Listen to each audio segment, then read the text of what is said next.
since the last video I cut my hair really badly to try and feather my old fringe into my hair. So the clips are back, which were meant to be gone by now, but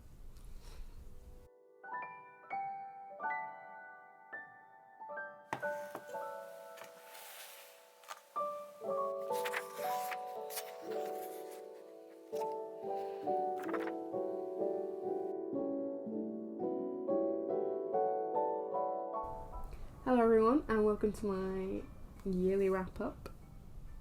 I've read 58 books this year, which I'm so proud of because I think for the past 2 years I haven't quite managed to do that, and I had to lower my reading challenge on Goodreads and it was quite sad. But I'm back at 50 and I surpassed it because I am in fact a god. Is that because half the books that I read were audiobooks and I half listened to them? Yeah, probably. But that's fine, we're going to ignore that because I still enjoyed all my audiobooks. And I'm going to tell you about them and the physical books I read. So, let's get started. First book I read this year was A Certain Hunger by Chelsea G. Summers. I adored this book. I only gave it 4 stars at the beginning of the year, but I have thought about it every single day since, which I feel like makes it worthy of 5 stars. So this is a book about a food critic who turns into a cannibal out of lust and hatred of men, and I find it beautiful. It's a very interesting presentation of the intrusive female psyche. Okay, so the overriding question that I found was whether her gender intensified her psychopathy, which led to cannibalism, or whether it was purely psychopathy and her gender just explained the situations in which she presented her cannibalism. It was just a very interesting commentary on sexism, basically. Then I read Life of Picasso by Françoise Gilot, who was his wife, I think, towards the end of his life. I really enjoyed that. That was, again, a very interesting depiction of sexism, and I rated that 4 stars as well. Then I read Hysteria by Jessica Gross, which I hated. I can't even remember why now. I feel like it was just really badly written. I gave that 2 stars. But it had so much potential and I'm kind of annoyed about that. Then I read Lie With Me by Philippe Besson, which I was so excited for. I think I got this for my birthday last year, but I was really underwhelmed by it. It's meant to be Call Me By Your Name 2.0, but way better. I don't know, it didn't grip me as much, but it was really sad and emotional still, and the writing was still really good, but it was underwhelming. So I gave that 3 stars. Then I read Ariadne by Jennifer Saint, another book which was meant to be really popular and really good, but I only gave it 3 stars. I don't know, I felt like I genuinely can't remember why now. This is going to be the one bad thing about this video, is I can't remember anything, but I did this for my Classic Society book club in year 13, and the consensus was the same.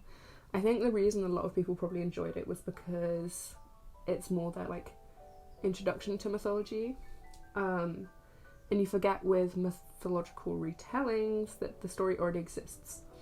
So even though the art of storytelling is still very prevalent, the plot itself is not new, and I feel like a lot of people enjoyed the plot. I don't know, I loved the story. I loved that story of Ariadne and Pasiphae?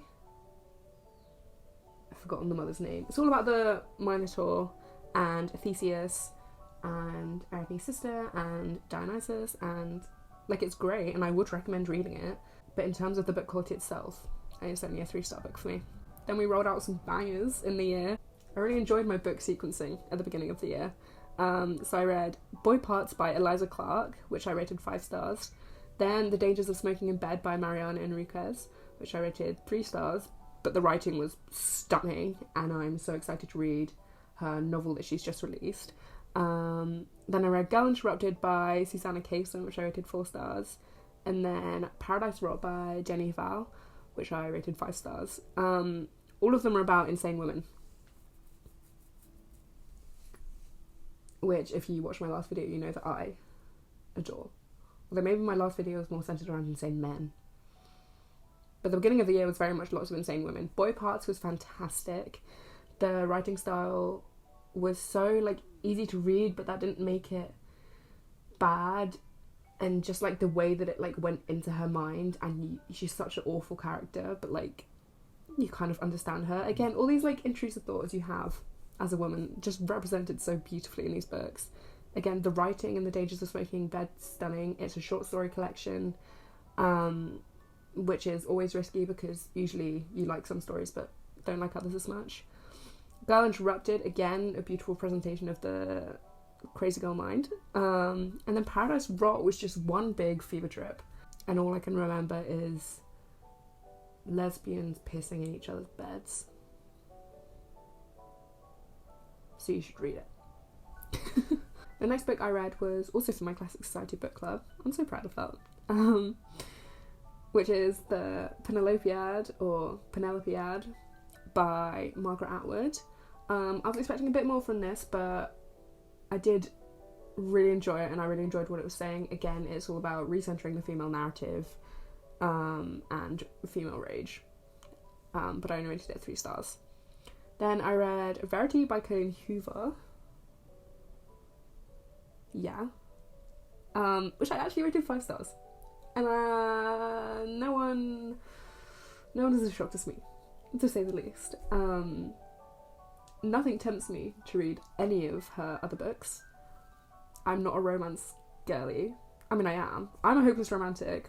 I don't necessarily read exclusively romance. I read other books that include romance, but anyway, that's besides the point. Is it to do with cringe culture? Yes. Should I overcome that? Yes. I feel like I'm just worried that the second I start reading romance, I won't stop. And I don't want to become that person. But I think we need to ask ourselves why. Anyway, that's besides the point. Verity is a psychological thriller. There's a very high potential that if you typically dwell in psychological thrillers, you would have hated this book. But as someone who doesn't, I loved it. And I think that's probably similar to something like Ariadne. If it's your first time reading a book like that, you'll probably absolutely adore it. But once you get a lot under your belt, it's like, okay. But I did really enjoy it. I enjoyed the fact that even by the end of the book, you have no idea about anything. That was really fun. I enjoyed the mind games. And the concept. Any book that's based on books, or like authors, I always find thoroughly enjoyable. So, the next book I read was possibly my favourite of the year, but I can't decide. And that was Cleopatra and Frankenstein by Coco Mellors. This book, to me, was everything I wanted out of a little life reread, but with slightly less trauma. Still a little bit, you've got to dabble in there somewhere, but it's just set in New York City, and it follows a young British girl that marries an older American man, and their kind of like relationship trajectory, and then lots of little side characters, but just like all in all, it was just an enjoyable read because of the atmosphere and the vibes, and I couldn't get enough of it. It's set in New York, need I say more. Then the next book I read, again, brilliant, potentially dragged on a bit too long, but it's still a 5-star read for me, as was Cleopatra and Frankenstein, obviously, and that's Breasts and Eggs by Mieko Kawakami. The commentary in this book, the things I learned about this book, the things I thought about because of this book, mean I had to rate it 5 stars. Like, it was beautiful, and I love her writing style, and I've read her other 2 novels, and I also adored those, and I'll talk about those in the rest of the video. I won't go in depth though, because I didn't enjoy them as much, but you've got to read Breasts and Eggs if you can stomach. I think it's like 400-500 pages, but it's beautiful. It's very classic Japanese writing style in that it's very centered on like feelings, and it feels like there's no plot, but there very much is. But yeah, I loved it. And then the next book I didn't love so much, and that is How to Kill Your Family by Bella Mackie, which is everywhere in like shops. I feel like there are very specific genres of books that hit the shop floor, like in stuff like W.H. Smith and whatever. I don't know, it's just one of those books that was theoretically very popular, but like it wasn't necessarily spoken about loads on the internet. But I feel like it should have been, because it is again about an insane woman. But this insane woman was a bit annoying, in my eyes. It was a very very good premise. It's, you know, kind of is what it says it is. It's about her gradually killing her family. But maybe because almost her reasoning was a bit too good, I didn't like it. So I gave that 3 stars. Then I read You Are Eating an Orange, You Are Naked by sheung-king, which I also really enjoyed. It was an audiobook, so I can't necessarily remember much from it. But even if it was a physical book, I feel like it would be the same. It's the same with all of the books I read. But something about it, again, the relationship commentary, the perspectives and the narratives, it was a very enjoyable read for me. And then I read the Bacchae as part of my revision for my classics A-level exam. Did it help? Yes, it did, because that was my best classics paper. Ha! I reread the Bacchae, which is by Euripides. Would recommend, but actually it's probably my least favourite out of the 3 plays we had to study, the 3 Greek plays. But Bacchus in general, love of my life. So, do what you will with that. The next book, I was again a little bit underwhelmed by. I thought it would be a lot like higher up on my list of favourites, and that's The Woman in the Purple Skirt by Natsuko Imamura. I can't necessarily remember much about this, other than I think it's about a woman like just appearing loads in someone's life, and then they gradually like stalk her, potentially, or the other way around. Funsies. Either way, that was 3 stars. Then I read All's Well by Mona Awad, who also wrote Bunny, which I need to read, and I just found out it's on Kindle Unlimited, and I got a Kindle for Christmas, so I'm going to be slurping that up. But I really enjoyed this. I think I scarily related to the narrator's mind a bit too much, because she's basically, I think it's at a college or like at a secondary school, but in like the later years she's directing a school play, or is it just a generic theatre company? I'm not sure. Anyway, she gets really annoyed when they don't want to do the play that she wants to do, and I was like, yeah, the same queen. I would get annoyed as well, with the same kind of mentally ill. And so she just gradually breaks down throughout the book, and then the book also kind of breaks apart. I love books that mimic the character's mental state. Sometimes it's done well, sometimes it isn't. And there's a book later on that I adored, but I wasn't so sure executed that kind of thing as well. But no one talks about All's Well, and I think everyone should read it. So, yeah. Then I read Florence in Ecstasy by Jessie Shafi, which again was... I don't feel like I should stop saying this now. It's about insane women all the time doing wonderful things. She runs away to Florence. I think she'll run away from her life, and it's about just her encounters with all the different people there. And I think she learns Italian and she studies art or art history or something. I can't remember, but it was an enjoyable read, but it was an audiobook and I remember nothing. But that was 4 stars. I also rated All's Well 4 stars, but I think in a similar situation to A Certain Hunger, and I thoroughly love them both, and they're probably both like my top books of the year, but I could only rate them 4 stars for some reason. Do with that information what you will. The next book I read was Indelicacy by Amelia Kane. I adored this. I was so excited to read this. I love the cover. Any cover with artwork on it is immediately going to be a favourite book. So I love this. It's about a poor woman that marries rich and lives her best life. Slay. And it's just like a massive commentary on it. And people might find it boring, but I loved it. And I think she got sick of the married... I swear she got sick of the married life and wanted to be poor again.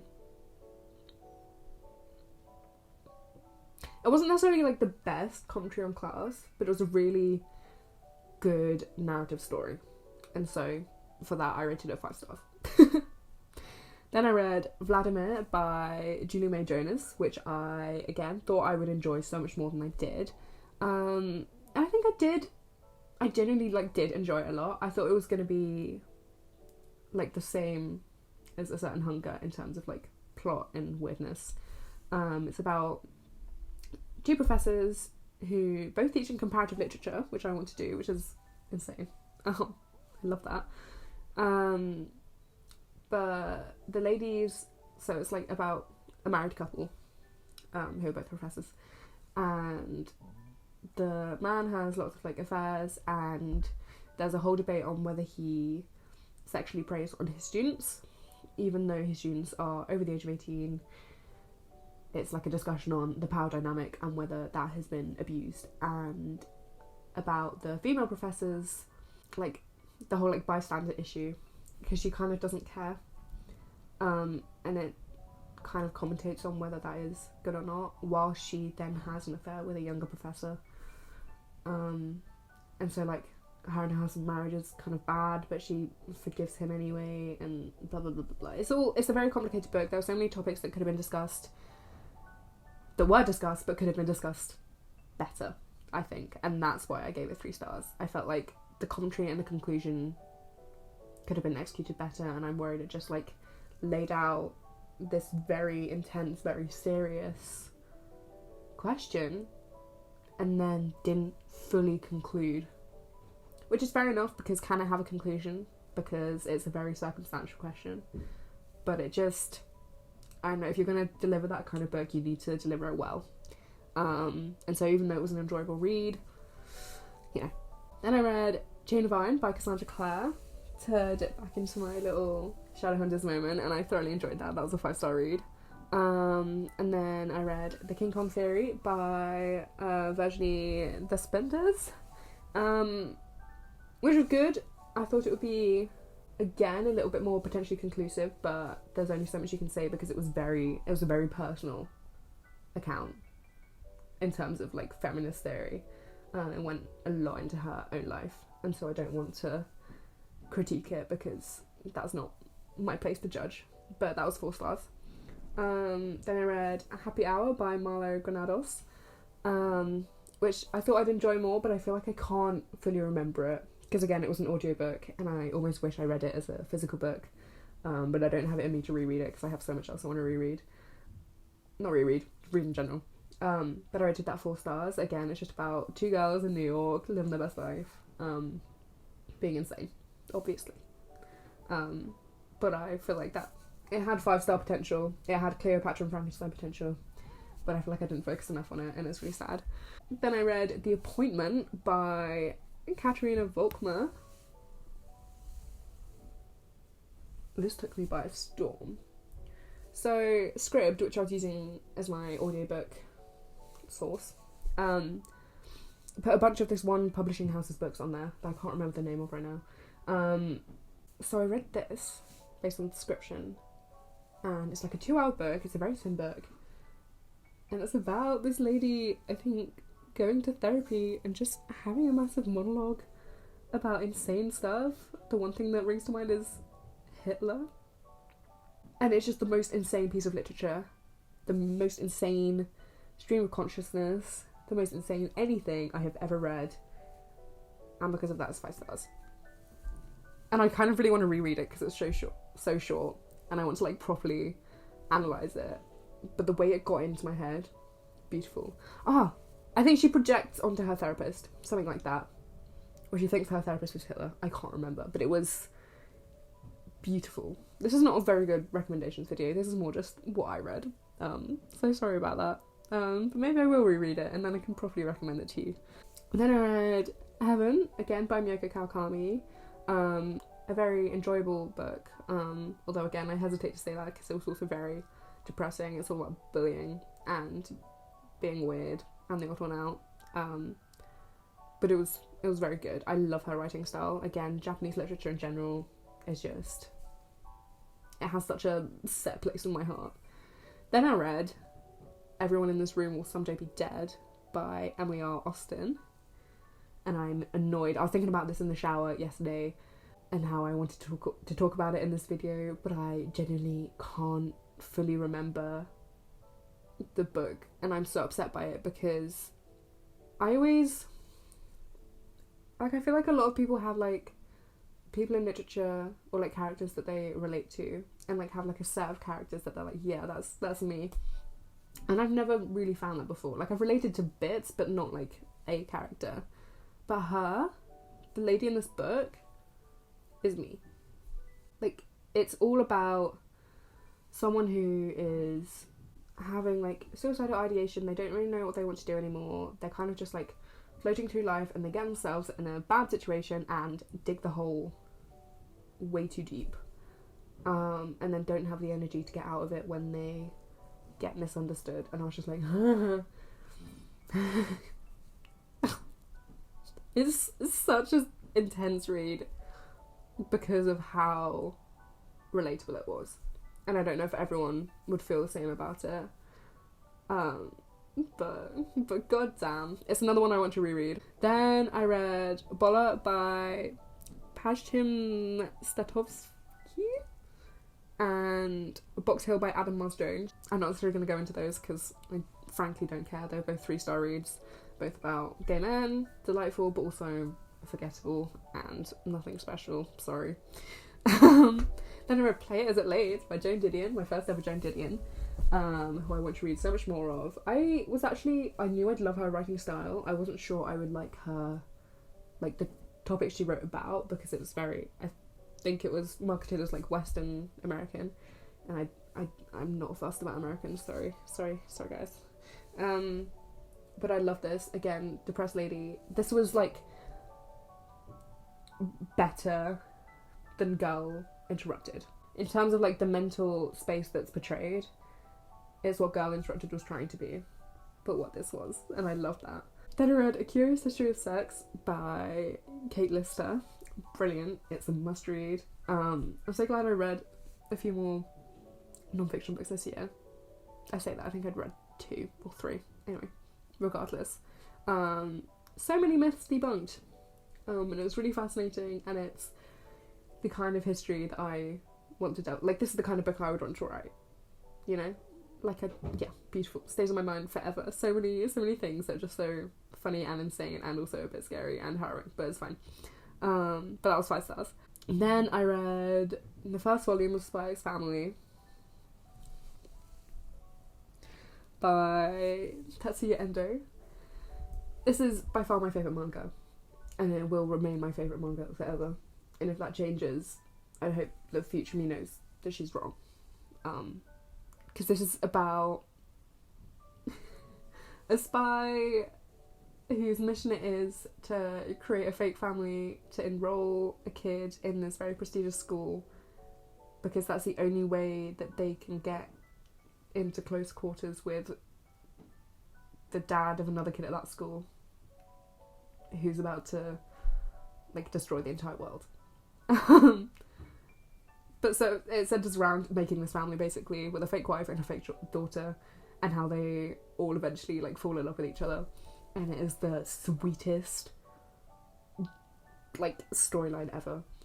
Like the family dynamics in this, it's just, it makes my heart flutter to even like think about it. I love it so much, and the anime is just as good.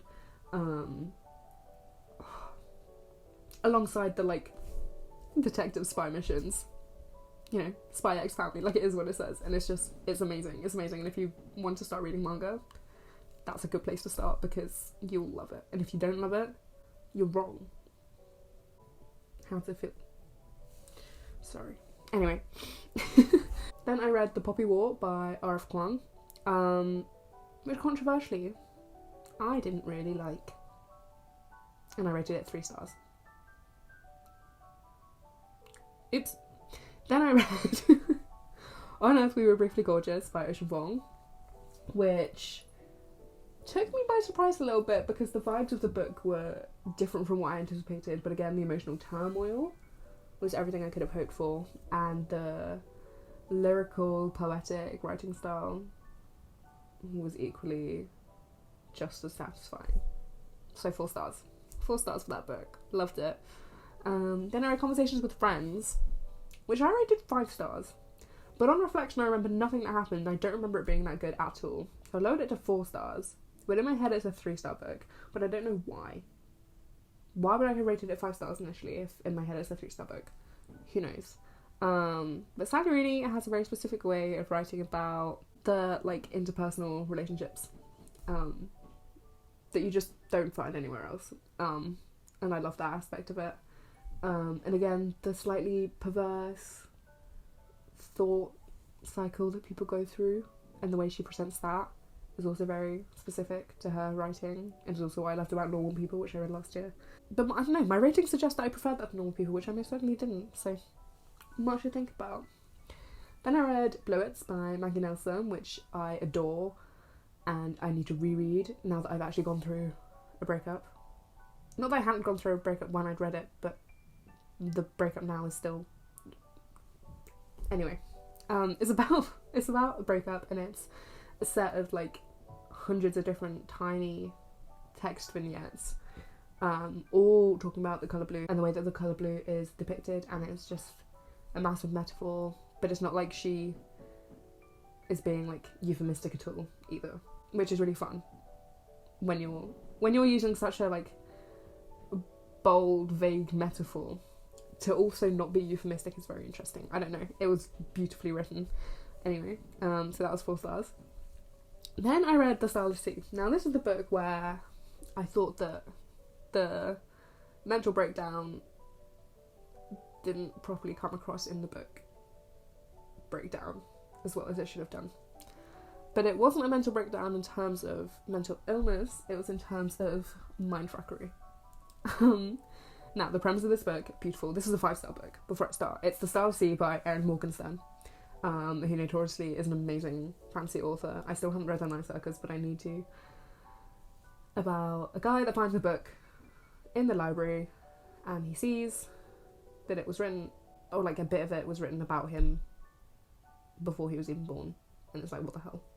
And so he gets like warped into this kind of world, and there's basically this like hidden world of doors and everything. And so towards the end of the book, it's all this like magical kind of explosion, whatever.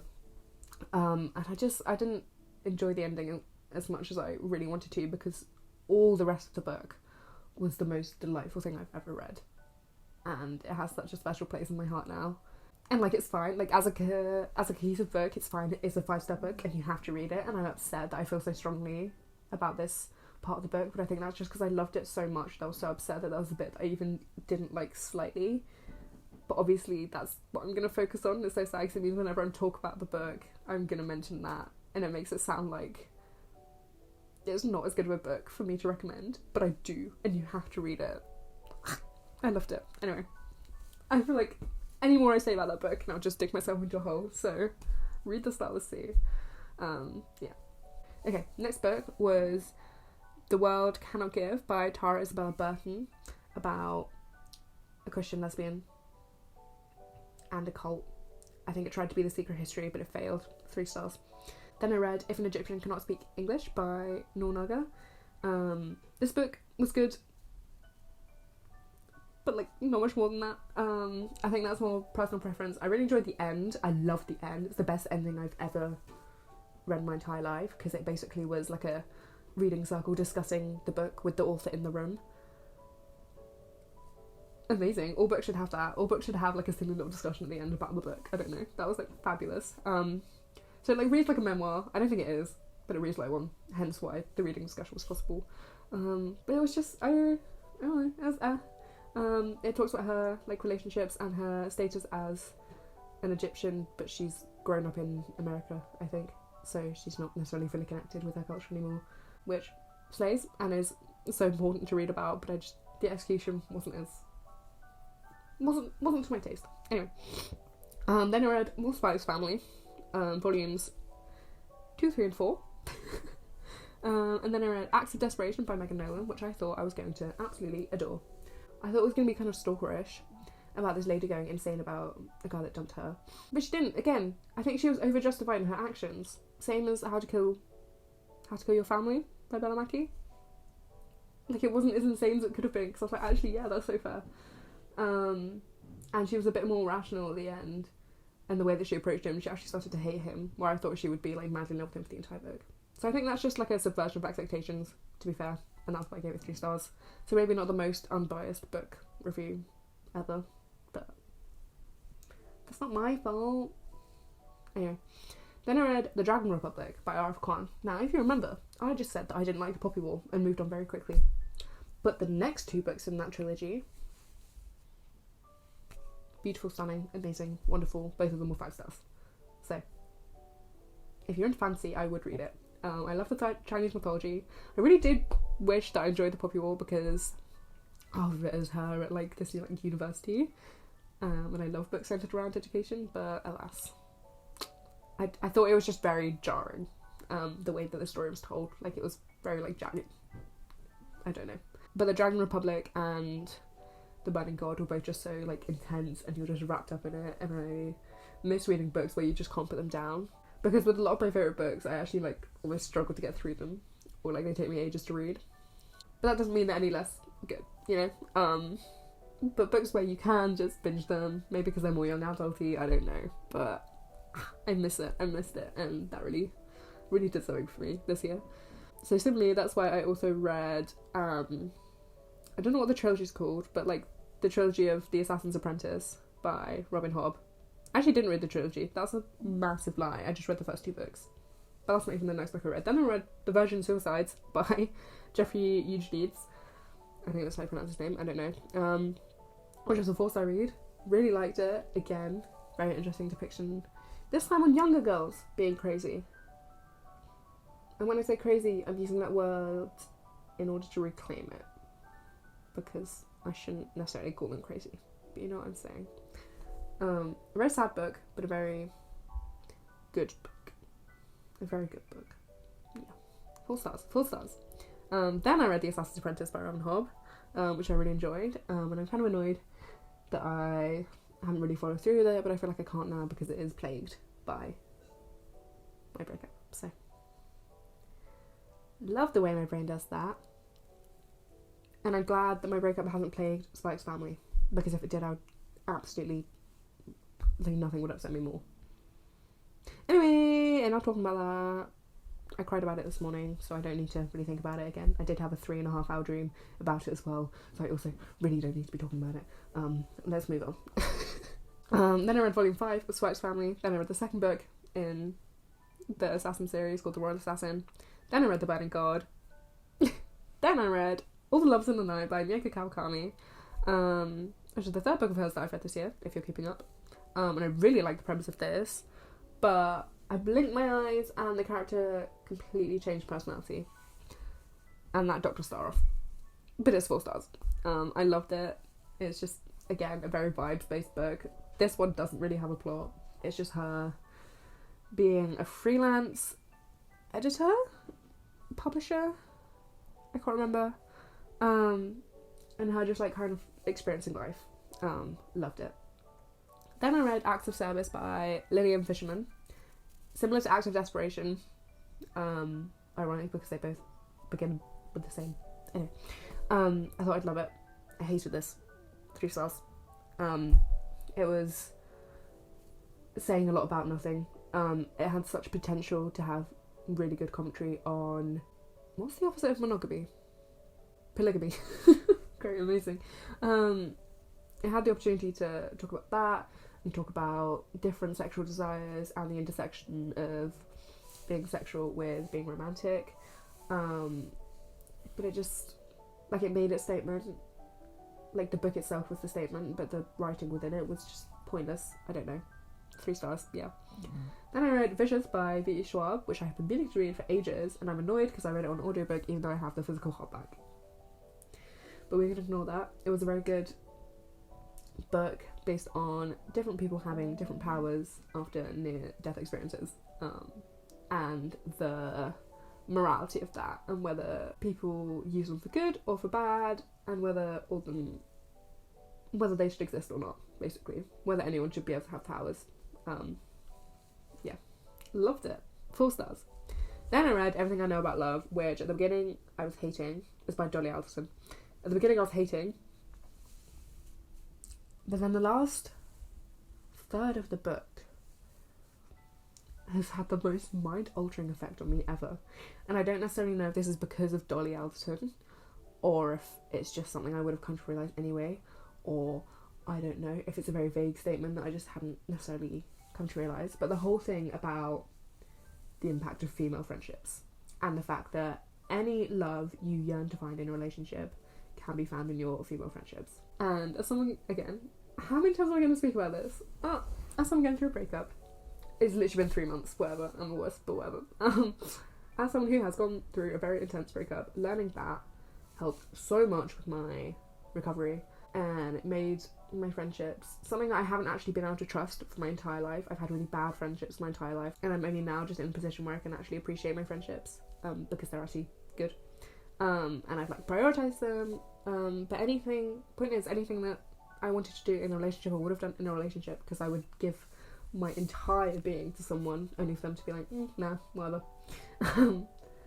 It's so much more refreshing, because I feel like friendships are so much more naturally reciprocative. They're a lot more unconditional, and it's just beautiful, and realising that is beautiful, and realising that I still have love all around me even whilst being single is beautiful, and realising that I've come so far in my friendships and now actually have good friends is beautiful. So this book, I feel like, was just timed correctly. The time I read it was good, and for that I gave it 4 stars, not 5 stars, but I feel like a lot of people enjoyed it, and it was a cohesive 5-star book.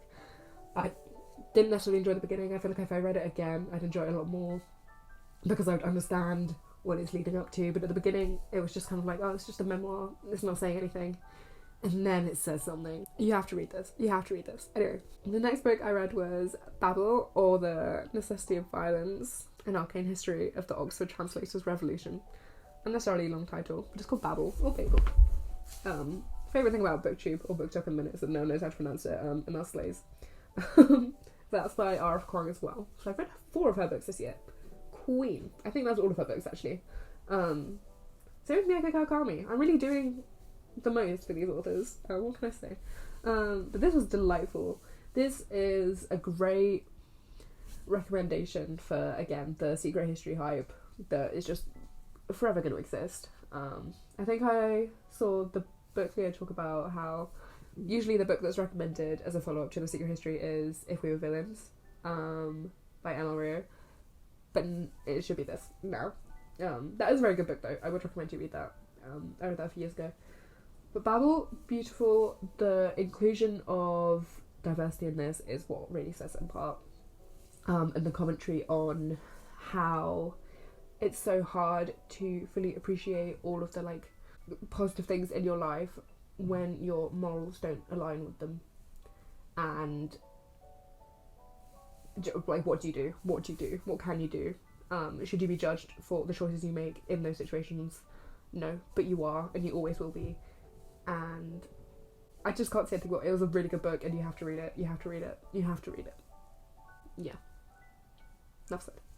Then the last 5 books of the year, and then we're wrapped up. No, 4 books. We're all good. 4 books. Okay, so we've got 4 books left. I think this is at the point where I recorded my winter TBR video. Were any of these in my winter TBR? No, except for the one that I was literally reading at the time of recording, which was The Racer's Edge by Duncan Morton, which, as predicted, 5-star read. Favourite book of the year, probably, maybe, I don't know. I loved it so much. But I spoke about it in that video if you want to go watch that. But the other 3 books weren't in the TBR at all. So, did we see that coming? Yes. Does that mean I won't read the books in my TBR? No. I'm reading Perfume right now, living my best life, thank you. And House of Leaves, which I mentioned within 1 second of that video, didn't talk about at all, but whatever, I'm still reading it, it's still on my TBR, so actually, I'm better than all of you. Anyway. Then I read Bless the Daughter Raised by the Voices in Her Head, which is, would you call it a poetry collection? Would you call it a short story collection? I'm not sure. But is it essential reading? Yeah. Did I say the name of the author? Worcestershire. Beautiful, stunning. I feel like this book is going to be very much me and my light. It's gotten so much darker, so much quicker. It's not even 4 o'clock yet. For God's sake. Anyway, this book,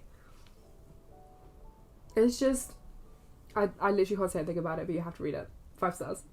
Although I have accidentally just pressed 3 stars on it. So I'll need to change that. Go back to 5 stars, thank you. Then I read Harry Potter and the Goblet of Fire by J.K. Rowling, obviously. Hate her. Love the book. Used to be my favourite. No, used to be my least favourite book in the Harry Potter series. But I adored it. but I rated it 4 stars because bad author. But the book itself and her mind for creating that series is insane. The backstory, insane. You don't get that in the films. And I think because of how annoyed I am about the fact that you don't get that in the films, I rate the books higher. Because it's insane. It's so good. It's so good. Like, I can't deny that. And I hate that I can't deny that. But I love the series. On the same vein of denouncing cringe culture, because I just said how much I loved Harry Potter, which is slightly embarrassing, I read Twilight. That's the last book I read this year.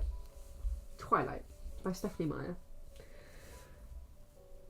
And I loved it, actually, so you can all go and shoot me. But, what a slay storyline. The book itself, was it written really badly? Yeah, probably one of the worst written books I've ever read. But the plot, you just can't get enough of it. And for a book where you feel like you can't get enough of something, I can't rate that lower than 4 stars. So, that's embarrassing. Am I going to read the rest of them? No. But I'm so glad I read the first one. It's because I binge-watched all the films and was like, yeah, what if I read it? Because I need more.